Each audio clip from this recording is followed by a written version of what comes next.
né? Aqui no nosso programa, nossa equipe, nossa reportagem, enfim, tudo. Deixa eu falar uma coisa para vocês. Eu queria saber que parte do programa que vocês perderam em que o Tom Veiga tenha sido ofendido, desrespeitado, insultado. Em que momento do nosso programa vocês ouviram qualquer palavra contra esse grande artista, esse verdadeiro comunicador que ele era e que deu vida ao Louro José?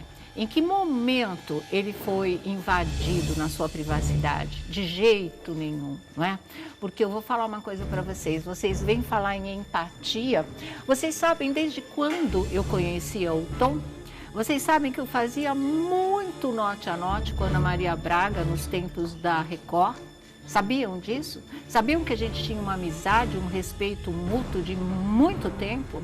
Sabiam que o Tom Cavalcante, aliás, de novo eu vou trocar, que o Tom Veiga, não é? Era muito agradecido ao nosso programa, esse programa aqui, não é? Justamente porque se sentiu sempre muito bem tratado e respeitado na sua separação da Alessandra, no seu casamento com a Cibele, a cobertura que a gente fez daquele final de casamento de 14 anos, a cobertura que a gente fez desse casamento de janeiro, que infelizmente durou muito pouco tempo. Vocês sabem disso? Vocês imaginam o nível de relacionamento que a gente tinha para falar que não houve empatia? Vocês já pararam para pensar que às vezes as nossas fontes são as próprias pessoas envolvidas nas histórias? Que tal começar a pensar nesse tipo de coisa antes de falar bobagem? Qual foi o desrespeito e ontem mostrar para vocês o lado angustiado do homem que tinha uma decisão profissional muito difícil a ser tomada, que não queria mais nada disso, que não queria ser o personagem mais, que não queria mais a vida de um programa diário, que queria ir embora do Brasil, viver nos Estados Unidos ao lado da família ou mudar para Portugal. Ele estava cansado, ele deixou isso muito claro. Onde é que a coisa estava pegando? Pegando porque ele não queria deixar na mão a maior e melhor amiga dele, que era Ana Maria Braga, no momento em que ela estava precisando dele demais, no momento em que o Mais Você ainda continua correndo risco, porque a gente nunca sabe, porque conseguir essa vitória de voltar para o ar com seu próprio programa, vocês sabem o que custaram e a luta que foi. E se teve um programa que defendeu, né, o Mais Você, a Ana, o Louro, a equipe toda, que lutou de verdade pela volta do Mais Você ao ar, foi o nosso programa, foi o A Tarde é Sua. Nós passamos 5 meses cobrindo esses bastidores turbulentos, essa coisa que eles estavam sofrendo na própria pele, que não foi fácil, gente. E só aqui no nosso programa é que vocês estavam sabendo a verdade, porque os outros programas se fingiram de mortos, os outros coleguinhas ignoravam as coisas, não podem mexer com a Poderosa. Nós não. A gente estava sabendo de pessoas lá de dentro, tudo o que estava acontecendo, e a gente estava passando isso para vocês. Porque o nosso compromisso é com o público, não é com a emissora A, B ou C, com artista A, B ou C, não é. Nosso compromisso é com vocês. Então, se ontem nós colocamos no ar o desabafo do Tom, aquilo que ele estava sentindo de verdade, aquilo que ele queria para os próximos, né, tempos da vida dele, é porque isso era o pano de fundo de uma situação que terminou, infelizmente, muito mal. Porque a pergunta do dia era, por quê? Por que isso aconteceu? Mas ele estava tão bem, mas ele estava voltando para o ar, mas ele isso, ele aquilo, e ficou um ponto de interrogação imenso na cabeça das pessoas, não é? E a gente tinha pelo menos metade dessa resposta. Achei que era um momento, sim, e todos nós aqui achamos, de mostrar para vocês o lado humano, a parte difícil, se da vida dele.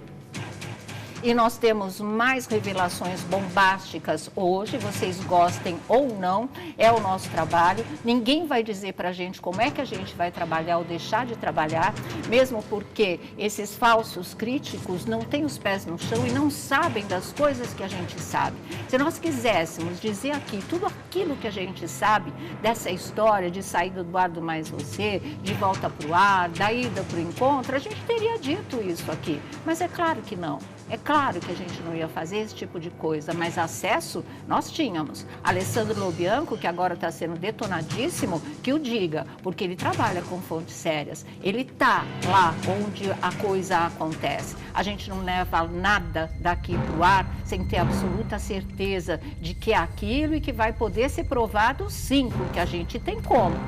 Certo? Como a gente já tinha esses telefonemas, a gente já tinha as telas, a gente já sabia em que pé a coisa estava. Então, eu acho muito humano mostrar o que o Tom vinha passando e como isso, de repente, pode ter influenciado, sim, num pico de pressão altíssimo que acabou detonando um aneurisma que ele já possuía e não sabia.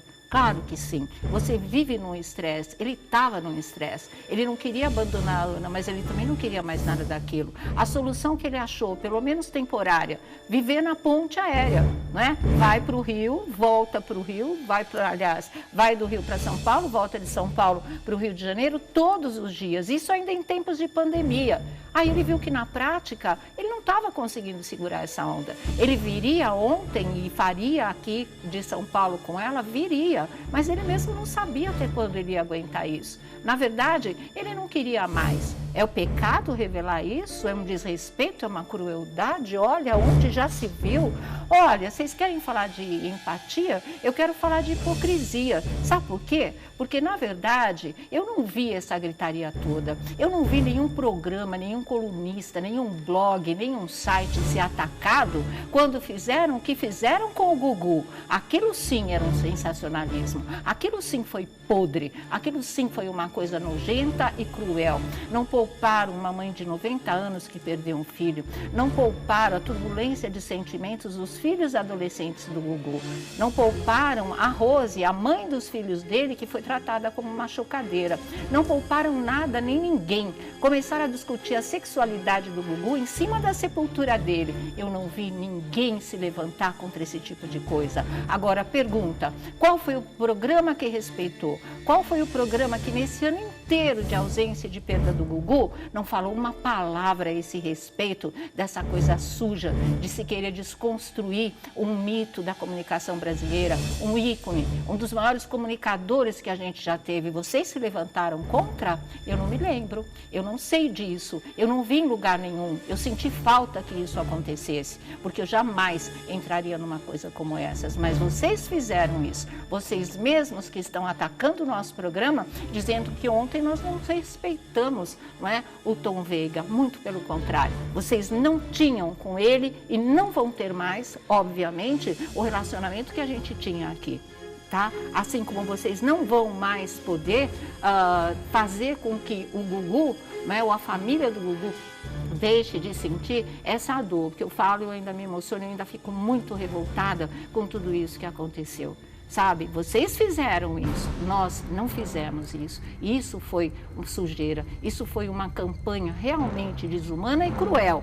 Quantos programas do gênero abriram as portas para cafajestes oportunistas que queriam tirar vantagem às custas do Gugu, da memória dele, da vida pessoal dele em relação à morte e à herança? Quantos fizeram isso? Fizeram. Ninguém levantou a voz, ninguém criticou. Então vocês podem sim ter certeza, vocês que nos acompanham, vocês que são nosso público fiel, que sabem que realmente existe uma concorrência desleal, claro que existe. Existe uma marcação cerrada com o nosso programa? Pode ter a mais absoluta certeza. Isso vai mudar o nosso tipo de trabalho, mas de jeito nenhum, nosso time está aqui, está completo, time que já tentaram desmontar. Não é? Já implicaram com um, com outro, já levaram para os jornais, já vazaram até áudio de reunião de trabalho nosso. Tudo isso já fizeram, mas não é? O programa que é sensacionalista é o A Tarde é Sua.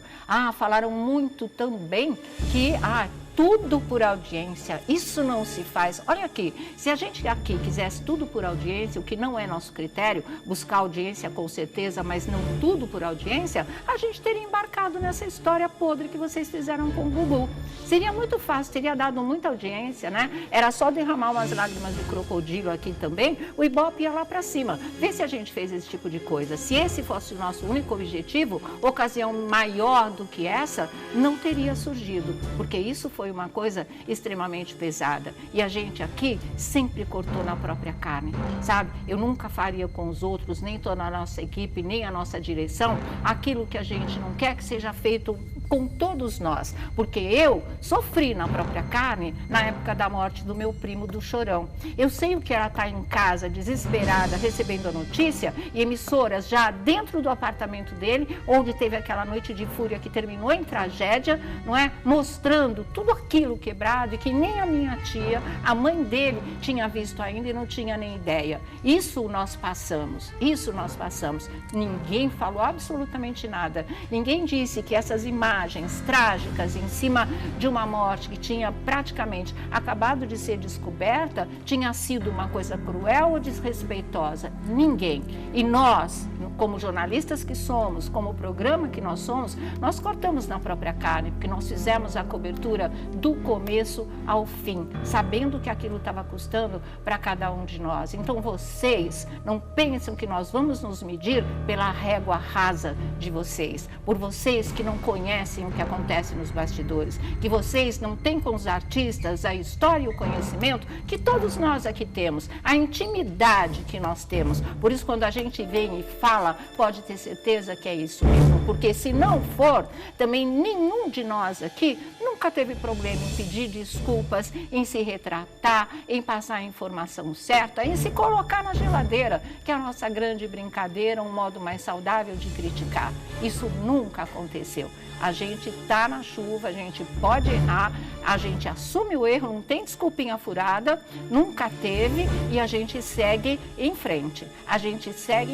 Então, vocês que nos seguem de verdade e que sabem que esse é o nosso modo de trabalhar, podem ter certeza que apesar de todo e qualquer ataque, inclusive de robô, foi muito engraçada, né? Essa história ontem, isso não muda em nada, tá? Você que está sempre assistindo a gente, vai continuar recebendo as informações de bastidores, que sejam mais polêmicas, a gente não tem nada a temer de ninguém, nós não estamos aqui para fazer média, como eu disse para vocês, com ninguém, o nosso compromisso é com vocês, o que a gente tem que ter é lisura, honestidade, transparência, é realmente ir atrás da informação e trazê-la a você com correção. Quando houver erro ou houver engano, você vai saber aqui também tudo através de nós, sabe? Porque a gente não falha nesse sentido com vocês, de ser realmente transparente, porque o que eu sempre disse aqui no nosso programa, nas minhas entrevistas, o que eu sempre repito é que o olho da câmera é o olho do telespectador. Quando a gente está olhando para a câmera, a gente está olhando para você, que está nos recebendo na sua casa, que está nos assistindo aí na sua sala, no seu quarto, no seu trabalho, onde quer que você esteja, a gente está olhando para você. E se a gente tem uma câmera e um microfone na mão, que são as armas do bem, a gente tem que saber usar. E é isso que nós temos feito, senão nós não estaríamos só com esse programa aqui há 14 anos no ar. Então não são essas fofoquinhas, não são essas calúnias, não são essas maneiras distorcidas de ver as coisas e de querer que o público passe até essa imagem do nosso programa, ou de mim, ou dos meus colegas, que vai fazer com que a gente mude o nosso rumo. Quem quer ficar, fica. E todo mundo tem ficado, gente. Olha que um programa há 14 anos no ar, um programa diário, quantos já passaram por aqui? Quantos já aprontaram o que aprontaram com a gente, sempre tentando dar puxada de tapete, sempre tentando desmontar esquema? Eles já foram. Meu pai sempre dizia, as caravanas passam, e elas passam de verdade. Então, hoje eu vi uma coisa muito bonita que eu acho importante até colocar aqui para vocês, que é o seguinte. Estava no Instagram, inclusive, que chama Despertar o Divino. Eu achei muito bonita essa história. Eu falei, puxa vida, é assim, aquelas deusdências, né? Uns recados que Deus manda pra gente de umas formas meio tortas, mas que não são. Que era um texto que dizia, os lençóis do vizinho. Então era assim, era uma mulher que todo dia no café da manhã olhava para frente, para o apartamento de frente, para sua vizinha, olhava para os lençóis que ela tinha acabado de estender e dizia, dizia para o marido no café da manhã: olha, essa vizinha não sabe lavar lençol, ela só pendura lençóis sujos. No outro dia, a vizinha lá pendurava os lençóis, a mesma mulher olhava e dizia: nossa, mas será que ela quer que eu vá ensinar ela a lavar os lençóis? Será que é isso? E o marido ouvindo. Num outro dia, ela olhou de novo para o terraço da vizinha, para o quintal da vizinha, e falou: nossa, os lençóis estão brancos. Será que finalmente ela aprendeu a lavar os lençóis? E o marido dela respondeu: não, fui eu que acordei mais cedo e lavei a nossa vidraça, e limpei a nossa vidraça. Ou seja, não é? Tudo que vocês estão vendo negativo aqui no nosso programa, ou tentando sujar a nossa vidraça, está aí impregnado na vidraça de vocês. Então, por favor, antes de falar do nosso programa, lavem as suas vidraças, tá certo? É só isso que eu tenho para dizer.